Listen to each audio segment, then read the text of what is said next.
presidente de la República, durante su informe de la Nación, dio a conocer los resultados macroeconómicos del manejo de la economía en el país, cómo el sector fiscal está llevando adelante fuertes inversiones en diferentes sectores. Vamos a dialogar en los siguientes minutos con la economista Katiuska King, ministra coordinadora de la política económica, justamente para revisar algunos rubros que son importantes. Bienvenida al Ciudadano TV. ¿Y cuál es el punto más alto en cuanto tiene que ver al manejo macroeconómico que fue presentado por el jefe de Estado en su informe a la Nación? Muchas gracias, Marco Antonio, por la invitación y por poder compartir con la ciudadanía algunos elementos que ya los recalcó el señor presidente.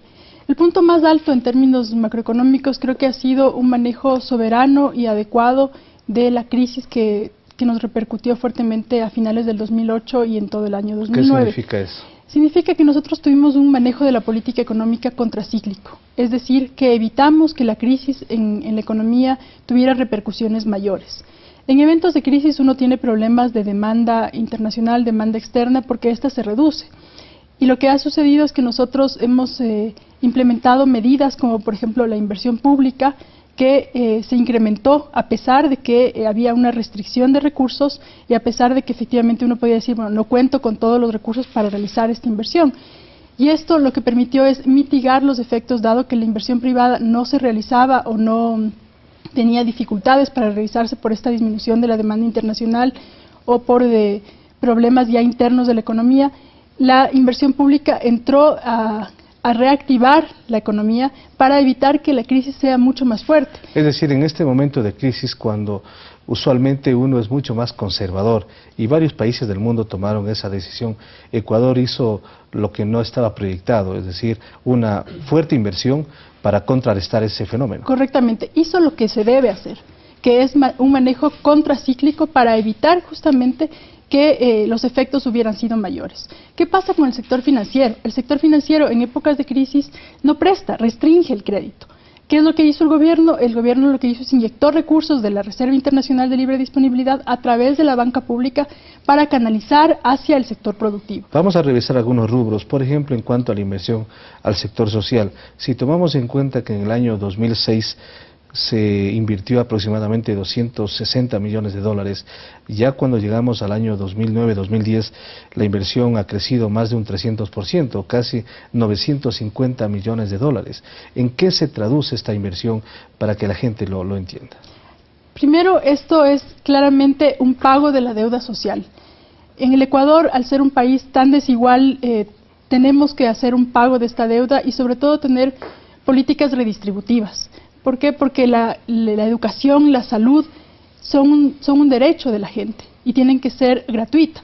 Ha habido mucho impulso para que la educación se privatizara y ciertos sectores efectivamente pueden garantizar que sus hijos vayan a la educación privada, pero los más excluidos no lo pueden realizar. Y lo que se ha hecho es fortalecer la cobertura de la educación, la cobertura de la salud, para que estos sectores históricamente excluidos también tengan acceso a estos servicios. ¿Qué es lo que hemos hecho? Hemos dotado a las escuelas, en este caso, de sillas, de mesas, de infraestructura, pero no solo eso, también les hemos dado libros, hemos reducido el pago de un mal llamado contribución voluntaria de $25, se les ha dotado a ciertos niños de uniformes también, y se ha impulsado, se ha mejorado la cobertura, en este caso, del desayuno y el almuerzo escolar. Es decir, la inversión social de este gobierno no significa solamente un asistencialismo, sino que va mucho más allá de eso.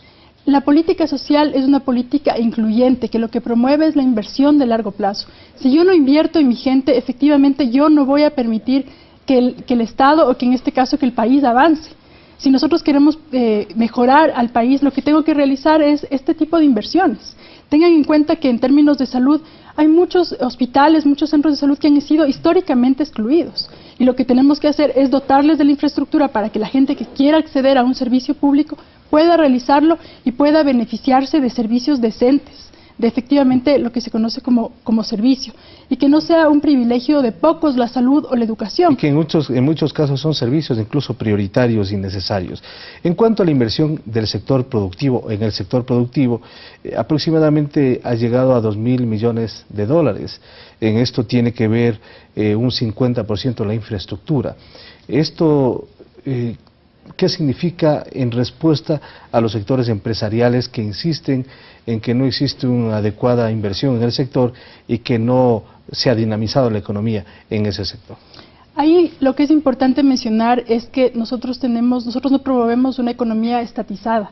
Lo que nosotros promovemos es que exista una relación equilibrada entre el Estado, la sociedad y el mercado.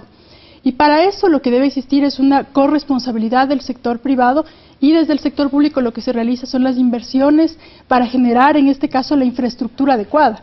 ¿Qué quiere decir eso? Quiere decir que tengamos vialidad, que tengamos acceso a telecomunicaciones, que tengamos acceso a servicios logísticos, por ejemplo, aeropuertos, que tengamos, en este caso, puertos que nos permitan llevar la producción o mejorar los canales de distribución y comercialización de nuestros productos.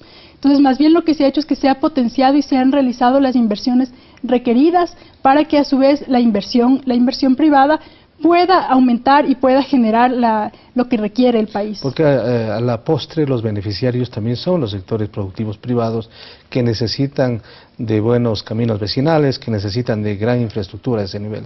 Eso en términos de lo que representa la inversión pública, que se traduce de alguna manera en mayor infraestructura para el sector privado. Pero también tengamos en cuenta que la inversión pública no solo la realiza el Estado, la realiza también justamente el sector privado. Y esto es lo que ha permitido dinamizar la economía y ha permitido que ciertos sectores, por ejemplo, sobre todo la construcción, se impulsen más de lo que se venía impulsando tradicionalmente. Nosotros podemos ver ahora las carreteras con las que contamos son maravillosas porque estamos pensando en el largo plazo, estamos pensando en tener carreteras de hormigón que nos sirvan y que se mantengan durante el tiempo.